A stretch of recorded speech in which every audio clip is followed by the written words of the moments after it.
Morning all of you. कैसे हो आप लोग? आई होप आप सभी अच्छे हो। आज हम हिंदी क्षितिज गद्य खंड का पार्ट 2 लहसा की ओर पढ़ेंगे। तो लहसा की ओर। लहसा कहाँ की राजधानी है? तिब्बत की। लहसा कहाँ की राजधानी है? लहसा राजधानी है तिब्बत की।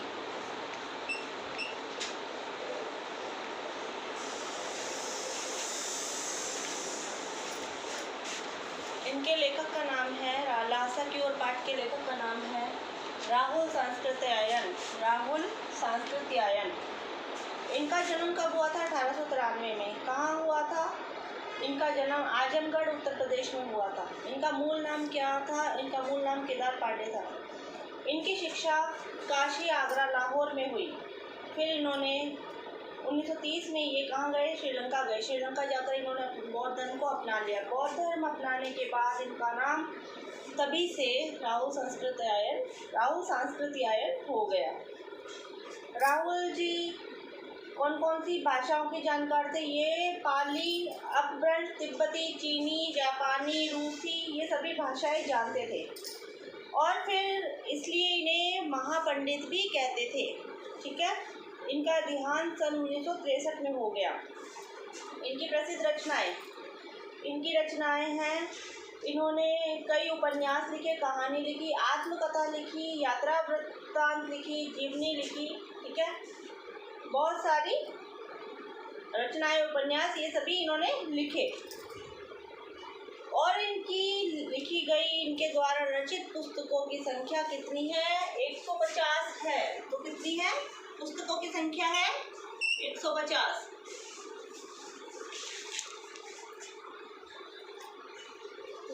इनका स्वभाव घुमक्कड़ था। ये घुमक्कड़ किस्म के इंसान थे। ठीक है।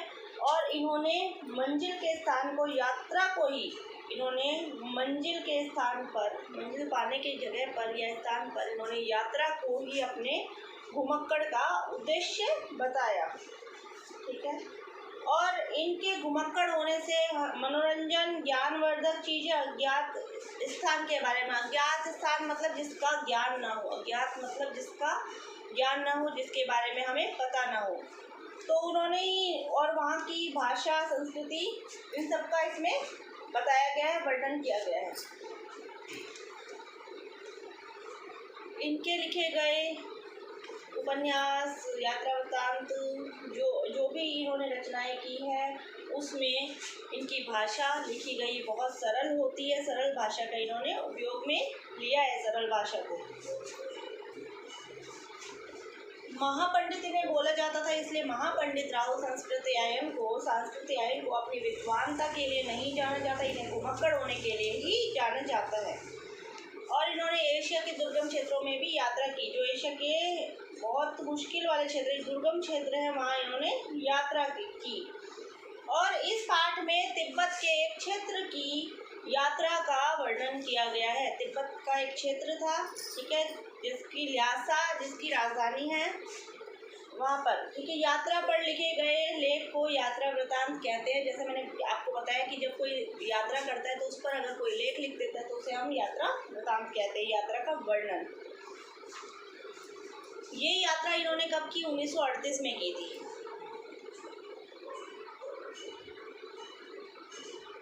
नेपाल के जिस मार्ग से ये लहसा गए थे वह प्राचीन मुख्य मार्ग था। ठीक है।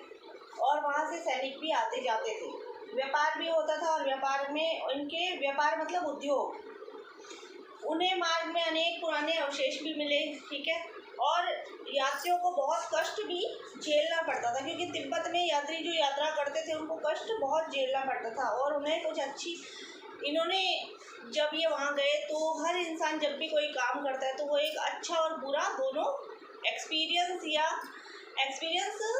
उसे पता चलता है कि अच्छी चीज़ें भी पता चलती है उस चीज़ के बारे में, बुरी बातें भी पता चलती है। तो जब इन्होंने यात्रा की तो उन्होंने कुछ अच्छे प्रभाव भी देखे और बुरे बातें भी इन्होंने देखी।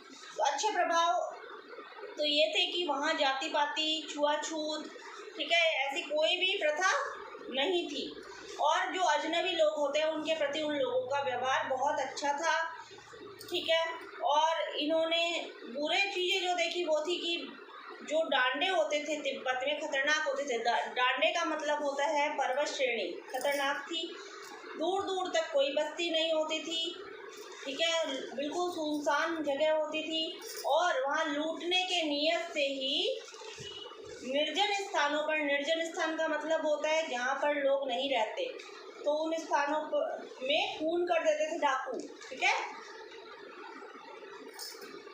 लेखक जब वहाँ गए तो लेखक और उनका साथी भिखारियों के वेशभूषा में वहाँ गए, भिखमंगे के वेश में वहाँ गए। उन्हें ना तो डाकू का डर था, क्योंकि जो भिखारी होता है उसके पास ना तो पैसे होते, ठीक है, ना वो भिखारी की तरह वो कपड़े पहनता है, तो उसे देखकर कोई भी उसे लूट नहीं सकता ना। तो उन्हें लूटने का डर नहीं था कि मैं लूट जाऊंगा, ऐसा कोई डर उनके मन में नहीं था डाकुओं का। और जो अगली जगह जहाँ वो जाना चाहते थे वो 16-17 मील दूर थी, ठीक है। और एक और सफ़ेद बर्फीले मैदान थे, पहाड़ थे, सॉरी। दूसरी ओर वनस्पतिहीन पहाड़ थे। वनस्पतिहीन पहाड़ होते हैं, वनस्पति का मतलब होता है बहुत सारी हरियाली, बहुत सारे पेड़ पौधे। और जहाँ ये गए थे वहाँ वनस्पतिहीन का मतलब कुछ भी पेड़ पौधे हरियाली वगैरह नहीं थी, कोई भी वनस्पतिहीन पहाड़ थे, ठीक है। पहाड़ पर सर्वोच्च स्थान पर, सबसे ऊंचे स्थान पर, पहाड़ पर स्थानीय देवता का एक मंदिर था। और जब लेखक का घोड़ा उतरने लगा, क्योंकि ये घोड़े पर गए थे, ठीक है, क्योंकि 16-17 मील दूरी पे था, ठीक है, तो अगला पड़ाव, इसलिए इन्होंने सोचा कि घोड़े पर जाया जाए। जब ये घोड़े पर गए तो घोड़ा उतरते समय, क्योंकि बहुत ऊंची पे देवता का मंदिर था, जब वहाँ से उतरने लगा घोड़ा तो धीरे धीरे चलने लगा, और अपने साथी से पिछड़ गया मतलब पीछे रह गया। रास्ता भटकने के कारण वह बहुत देर से वहाँ पहुंचा था। लेखक का साथी कौन था? सुमति लोबजंग तिब्बती लामा था ये। रास्ते में उसके अनेक यजमानों के गांव थे, ठीक है, अनेक गांव थे। और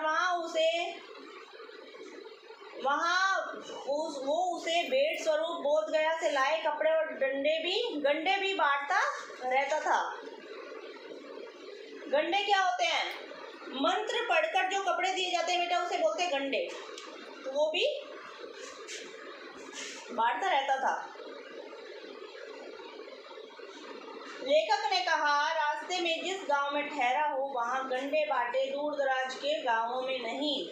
जिस रास्तों में रुकेंगे उसी का रास्तों में गंडे बांटे। गंडे मतलब मंत्र किए गए कपड़े, ठीक है, मंत्र पढ़कर दिए जाने वाले कपड़े होते हैं गंडे। तो इसमें बहुत दिन लग जाते थे। दूसरे दिन जब लेखक चल रहे थे तो बहुत तेज धूप हो रही थी। तिब्बत में सीधी धूप, बहुत कड़ी धूप होती थी। यदि कपड़ों से छाया कर ले तो बहुत ठंड मालूम होती थी। यदि कपड़े से छाया कर लेते थे तो बहुत ठंड हो जाती थी।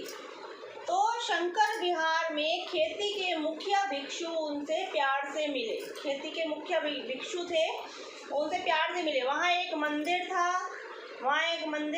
में, ठीक है, उन्हें 103 हस्तलिखित पुस्तकें रखी हुई मिली। और लेखक उन्हीं की तलाश में वहाँ गए थे, ठीक है। इसलिए वे वहीं आसन लगाकर बैठ गए। और एक पुस्तक कम से कम 15 किलो वजन की थी, इसलिए उनको देखने के लिए, उनको अवलोकन करने के लिए, निरीक्षण करने के लिए, उन्हें अवलोकन करने के लिए उन्हें समय की जरूरत थी। इसीलिए लेखक ने सुमति को यजमानों के पास जाने को कह दिया। अगले दिन वे अपना अपना सामान उठाकर चले गए। यजमान क्या होता है? मानने वाले, ठीक है। तो आज हमने लासा की ओर पाठ पढ़ा। इससे आगे का हम नेक्स्ट क्लास में करेंगे। तो तब तक के लिए थैंक्स। आप अपना ख्याल रखिए, खुश रहिए, सुरक्षित रहिए। Take care. Thank you.